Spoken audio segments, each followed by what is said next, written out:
How's it going, guys? My name is Dom, and today I want to show you how to use CSS to add styles to your JavaScript console output. So you might see this on social media websites where they tell you not to put codes in the console to prevent attacks and all that sort of stuff. It's, red text, it's big, it's bold, and it's scary. So we're going to learn how to do that today.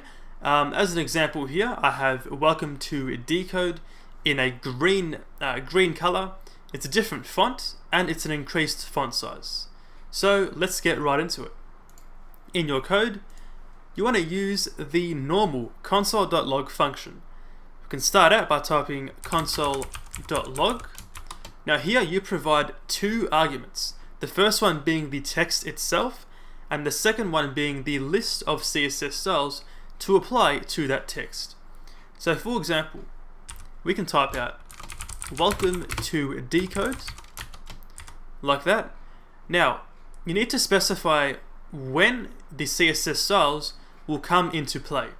So using a %sign and a C, this is saying that everything after this set of characters, so all this stuff right here, will be styled using the CSS properties you provide in the second argument to this function.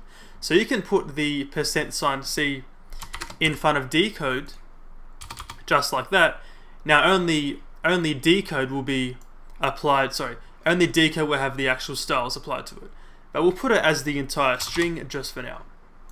So put that right in front there.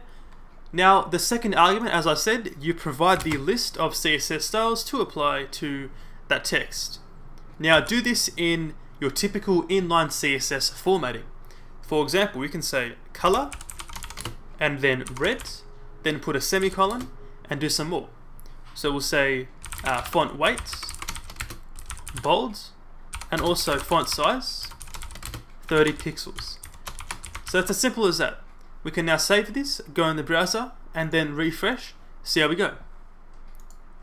And we get welcome to decode, big, red, and bold. Perfect. Now I want to show you, first off, if we put the %C in front of just decode, just to see what happens. So we'll put it in front of that right there, save it, and try this one. And we get, obviously, the styles applied just to the decode section after that %sign. Now while I'm here, I'll also show you how to actually separate this onto multiple lines. So to make it look neater, we can use template literals in order to format these styles. So we'll use that sign right there on the top left of your keyboard next to the 1 number, that guy right inside there, and at the end of the string as well. So now we can put spaces, new line characters in this string. So we can say boom, color red, tab that in, font weight bold, and also font size 30 pixels. That's easy to read and it looks better. We can save this one, refresh one last time, and we get the same result. So that's how you can style your JavaScript console output using CSS and JavaScript. Thank you for watching, and I'll see you later.